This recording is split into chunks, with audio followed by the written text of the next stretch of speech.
Sure. Okay, perfect. All right, so let's start with the defending Stanley Cup champions, the Colorado Avalanche, without Gabriel Landeskog for the entire postseason. That is a huge loss, but they're going up against the Seattle Kraken, who made a massive jump in their second year as an NHL franchise. They're in the playoffs for the first time in their existence. Colorado and Seattle in round one. That's where we'll start.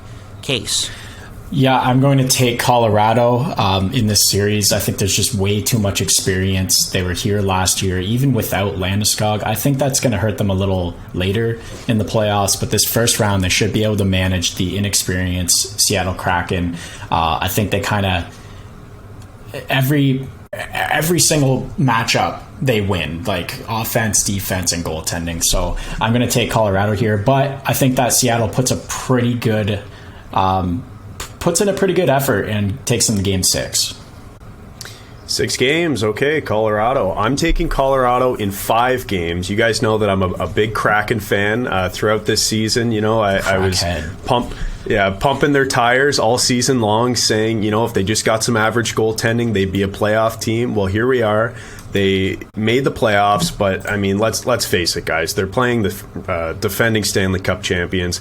Even without Landeskog here, they're still a really good team, top to bottom. The center depth is a bit of a concern on Colorado, but when just looking at these two teams on paper, to me, there doesn't seem like it's going to be much of a fight for the defending champs. That's why I have them in 5. The one other thing before Harp goes is it's not just Landeskog. There is a lot of injuries going around here, and especially to their back end. Makar, I don't think he's going to be available in the first game. And then Josh Manson's out as well. So the back end has taken a beating. We'll see. Hopefully Makar can be in first game. But, the only way I see an upset is if there's just too many injuries for Colorado. Harp, what do you think? I'm going with you, Case. I'm taking Colorado in 6 games as well. I think the goaltending on both sides is going to be really interesting, though. First real playoff run for Alex Georgiev. Maybe we see Francouz in there. Who knows? Case, I know you're a big fan of him. And then for Seattle, it'll be interesting to see how Martin Jones does back in the playoffs for the first time in a few years. And as we know, he's got a pretty decent track record in the playoffs with LA and the San Jose Sharks the year that they went to the finals. So, but I agree with you, Case, that, you know, Colorado from top to bottom wins every matchup. Although Seattle has got some depth, a lot of inexperience, and Colorado just knows how to win this time of year. McKinnon's going to be out on a mission once again. So, yeah, taking Colorado in 6 games, I think it goes a little deeper, but Colorado gets it done. The thing with Seattle, I wanted to add too, as we wrap up on this first series, and by the way, I wanted to say that we're just kind of making our picks here. We talked about the numbers sort of all season long with these teams. I think we all kind of understand what these teams are, sort of top to bottom, what the numbers say. So we're just making our picks here. So don't expect any, deep dive or analysis here. We've done that all season long. These are just, it's accumulation of the entire season, that whole body of work, and now we're making our picks. So that being said, Seattle this year, kind of everything went right for them. I think a lot of people would say, they got a lot of depth scoring. They had some players emerge as true talents. Like a guy like Jared McCann had a fantastic year. And then, like I mentioned earlier, the goaltending was at least average. So you mentioned Martin Jones. I don't know who they go with, whether it's Grubauer or Jones, maybe both, depending on the game and the situation. But everything just seemed to go right for them in the regular season, but they're still building. And for that reason, the fact that they're still building and are very inexperienced, that's why I just think Colorado here is going to take the series in 5. Yeah, fair enough, for sure. All right, let's move on to our next series in the West. The Dallas Stars up against the Minnesota Wild. And I've heard a lot of people say that this is going to be one nasty series, and I completely agree. So Dallas and Minnesota is where we go to next. Yeah, I'm going to take Dallas in 6. I'm staying strong with my outlandish prediction in December of the Dallas Stars winning the Cup. and I have Dallas going pretty deep here. Spoiler, to the cup. And yeah, they're gonna handle Minnesota. It's gonna be a tough battle. Minnesota's only real strength going into the playoffs, in my opinion, is that they play a very hard game and they're going to be tough in the corners, and that matters in the playoffs because it's won or lost in the corners, and they try to be easier on penalties. So I think that's another advantage Minnesota. But when it comes to offense, defense, and goaltending for Dallas, I'm going with them every single day of the week here, and I think they're going to score a lot of goals, and it's going to be a fun series to watch. I'm going to tune into that one in the West in particular. So Dallas in 6. Yeah, good pick. Also taking Dallas in 6. I really like this team, the way they're structured. You know, we've talked about this team all season long, how they're a great example of a team who's able to rebuild on the fly.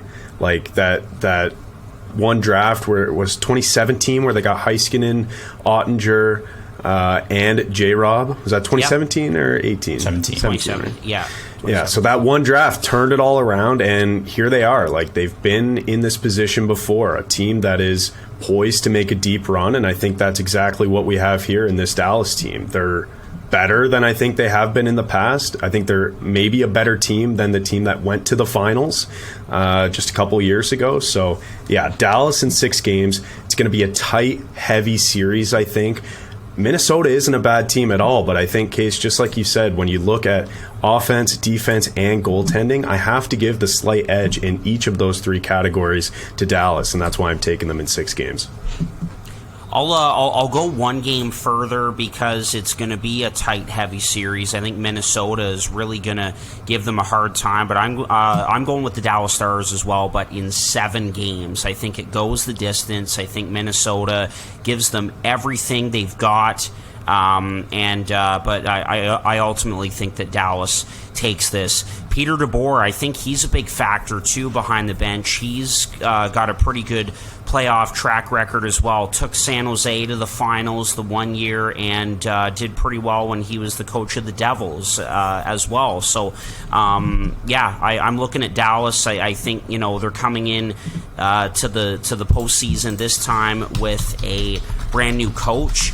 They play a much more up-tempo offensive style. And let's not forget, too, that Jamie Benn is back this year. He had a fantastic year. He's been there before, and Tyler Seguin as well. So they've got a really nice mix of young guys and veterans, great goaltending. They've got a really long window. I have them going deep as well. Not quite Stanley Cup Finals, spoiler alert there. But, yeah, I've got Dallas in 7 games. I think it goes the distance. Yeah, there's a lot of experience on Dallas. It's funny because there's so many rookies as well, but the experience just speaks volume there. And yeah, that's something I wanted to bring up probably in the next series, was the experience of their coach. DeBoer is, if you said pretty good with the Devils, it was the finals. He went to the finals in 2012 with them, and he went deep with them in Vegas, or when he was with Vegas and San Jose. So it's like, this guy is one of the better coaches in my mind in the league.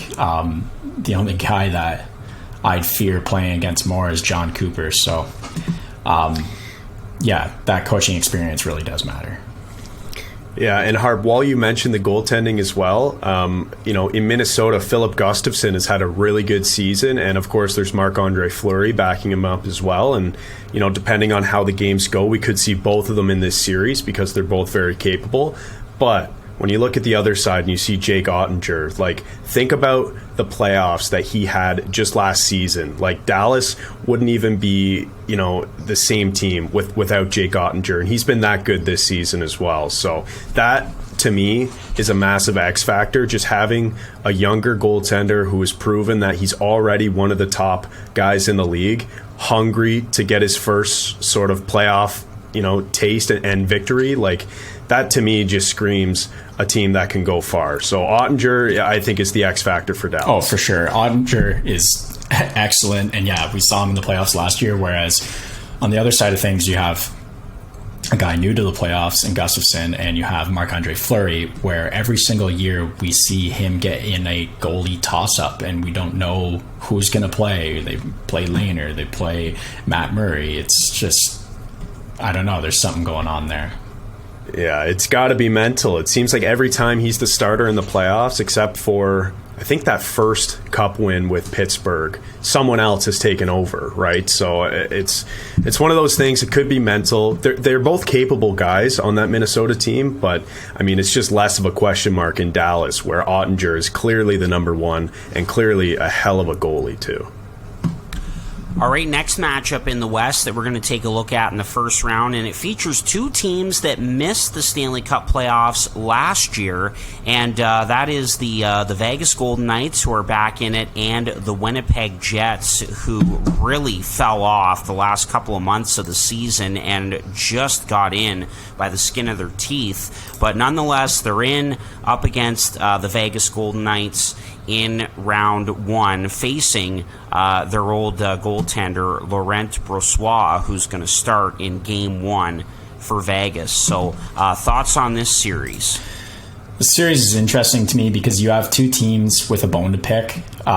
Vegas missing the playoffs last year, you know that they're going to be coming hungry because of that. And then Winnipeg, everyone just shitting on them for the last X amount of months leading up to the playoffs and clinching. You know that they have a bone to pick too, but if I try to think which team is going to live up to these expectations of being hungry, it's going to be Vegas every time. Winnipeg, I think they have just a terrible locker room situation, and I don't think there's really a leader that's stepped up there, and I think that they're going to fall behind in this series pretty quick, and Vegas is going to win in 5 games. 5 games, wow. I mean, I also picked Vegas in this series. I'm taking them in 7 games, though. I agree with a lot of what you said. Like, I don't love the locker room situation in Winnipeg. It kind of speaks volumes when you see your coach have to come out and call out your top core players just to get a response, just to get your team into the playoffs. Like, to me, that's not a championship mindset. And, you know, people listening to this, you can laugh because I'm a Maple Leafs fan and championship mindset, like, you know, we haven't won a round in forever. But Winnipeg, to me, just feels like a team who just doesn't have it mentally. And I think there's going to be a lot of changes, or there at least could be a lot of changes after this season if things don't go well in the playoffs. But, you know, and then you talk about Vegas, like, also, all of a sudden, Mark Stone is healthy, so that's a good thing for them. Surprise. You know? Yeah, who knows if he's at, 60%, 80%, or 100%, but point is he's playing, so that's a major boost for them both on and off the ice. And I think, the off-ice portion of that, we can't fail to mention, because that is a massive, you get your captain. You get a guy who's a leader in the locker room. You get him there, and him also being able to play on the ice. Like, it's a massive boost for this team. So, thank God he's magically all of a sudden healthy and had nothing to do with the salary cap. But just looking at those two teams, I think the only chance that Winnipeg is able to come out with a victory here is if Connor Hellebuyck continues what he did at the start of the season, and let's be honest, for most of the season for this Winnipeg team, because he was pretty good this year, all things considered, on a pretty tough looking Winnipeg team. So I'm picking Vegas in 7. I think it could be closer than people think, just because Winnipeg, was kind of stumbling into the playoffs, and people are looking at them like they're weak. There was a reason that they were at the top of this division for the first 2 months of the season. Like, they are a good team. I think the problems in Winnipeg are mental. So I think it goes 7 games, but I think Vegas comes out on top. I'll go with Vegas in 6 games in this series, and I think last year everybody had their fun turning Vegas into the punching bag. I think they went from those lovable misfits to the most hated team in the NHL, it seemed like. But look, they shoved it right back in our faces. It feels like this year they're a good team. First postseason for Jack Eichel. Funny enough, I hate that I'm mentioning that, but I think it's a big storyline coming in. He's got to be an X factor for Vegas. He's really got to step up, and it'll be interesting to see how he does in his first postseason. And then the goaltending as well. Ken Brossoit, starting for them, going up against his old team, can that be a huge advantage for Vegas? Because that Winnipeg is looking over on the other side, being like, we know this guy, here is how we can attack him and beat him. So it's going to be really interesting in this series, but ultimately I think Vegas takes it in 6 games, and then big changes coming in Winnipeg this summer. All right, fellas, last first round series in the Western Conference, and this is one of the series that I'm going to be glued to the most.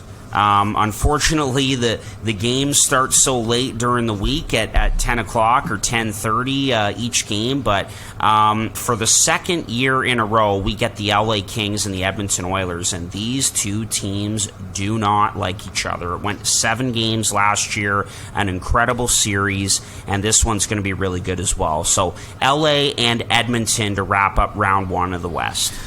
Yeah, this is another series I'm going to be glued to as much as I can watch. And I think, again, this season it's going to go to 7 games. But this time, last year I was pretty high on LA. This year I'm going to take Edmonton. I'll be rooting for LA, but I think Edmonton's going to get by them. There's just something about this team. I think the last 2 years I was always saying McDavid in 7 or McDavid in 6 for each series that I was picking Edmonton. But I actually think that this team has a winning presence more than they ever have. They're kind of gluing things together pretty well. They've got better goaltending. The whole team is showing up on offense. And then you still have McDavid putting up the most ridiculous season of all time. Of our lifetimes. Yep. Yeah. Since 96, I think. Yeah, exactly. No, so I'm starting to like this Edmonton team more than I ever have. So I've got them in 7. Yeah. Just quickly, I think that whatever team wins this series is going to blow by Vegas in the next round. This series, I'm so sad that one of these teams is going to be out in the first round. Yeah, fair enough, man. I'm with you. 2 really good teams who compete hard and can score a boatload of goals. So I'm with you again, though, with this series here, Case. I'm taking Edmonton in 7, same as last year. I just think Edmonton is too good now. They had a few issues last season and for the last few years, really. One was lack of depth scoring. Well, they've solved that. They have Evander Kane and Zach Hyman now who chip in. Ryan Nugent-Hopkins is having the best season of his career, and they have other guys down the lineup as well who can contribute now. Another issue for them was their defense. I think Matthias Ekholm has been an absolute amazing addition to this team. He's really stabilized that blue line. They found a guy who can play defense and make a good first pass, not just one or the other. And Edmonton has been notorious for having guys who can only do one of those 2 things. And third, goaltending. We thought it was going to be Jack Campbell this year to solve those problems. Well, throw that take in the garbage. Turns out it's Stuart Skinner, and he's having a great year and is definitely in the running for the Calder. I'll be shocked if he's not one of the finalists for the Calder Trophy this year, because he's been incredible for this team. So those 3 issues that we saw in this team last year and a few years prior to that as well have all seemingly been solved in Edmonton. And then, like you mentioned, Case, you also have Connor McDavid still doing Connor McDavid things, and the same with Leon Draisaitl, both of whom, by the way, scored over 2 points per game in last year's playoffs, which is absolutely unheard of. So all of that combined, I think Edmonton's the better team, but LA will keep it close. Edmonton in 7 games. The real game changer here, when you talk about the depth scoring and who they've added, is now they don't have to try to get Draisaitl out with McDavid as much as they can to get this 1-2 punch scoring. They can throw RNH with McDavid and Hyman, or get Kane up there, and then that way you draw the attention from one of your mega superstars in McDavid and Draisaitl on the second line. So it sets them up way better than ever. I like it. Yeah, and we saw, there's always this narrative going into the playoffs that the refs put their whistles away. Last year and a few years before that, that kind of flipped, and we've been seeing more penalties being called in the playoffs over the last few years. Well, who do you think is going to benefit from that the most? The Edmonton Oilers, who run like a 35% power play out there. If they get 1 or 2 chances a game, like this power play could be the difference maker in any series, not just this first round series. So that's something to keep an eye on as well. Yeah, absolutely. That power play is ridiculous. I'm taking the Oilers in this series as well. I'm going to take them in 6 games. I just think that McDavid is on a warpath. He has been all season long. He will take them as far as they can go. And you've got Draisaitl. Ekholm has been just an amazing addition. I think they only lost like 4 games total, like including regulation and overtime and shootout losses after they got him at the deadline. I think it was the best deadline edition of all the teams, and I've been a big fan of Stuart Skinner all year long. Really happy for him. I heard Jeff Merrick say today that who would have thought that in this series the starting goaltenders would be Jonas Korpisalo for LA and Stuart Skinner for the Edmonton Oilers. It's pretty crazy, but I just think that this is the deepest team that the Oilers have had in a long time. I feel really good about them. I think they're going to go on a long playoff run. I've got them in 6 games. I'm glad you brought up Korpisalo. That's something I meant to mention as well. He's had a really good second half to the season, and whether it's the fact that he's playing in LA or, just he flipped a switch, he's been really good and has been putting up good surface level and underlying numbers. So we'll see. That could be, it could be the case where he steals a game or 2, and for that reason, that's why I think this series could go 7 games. On the other side of the coin, though, the Oilers don't really get goalied ever. So, I'm also confident they'll figure it out. Yeah, definitely.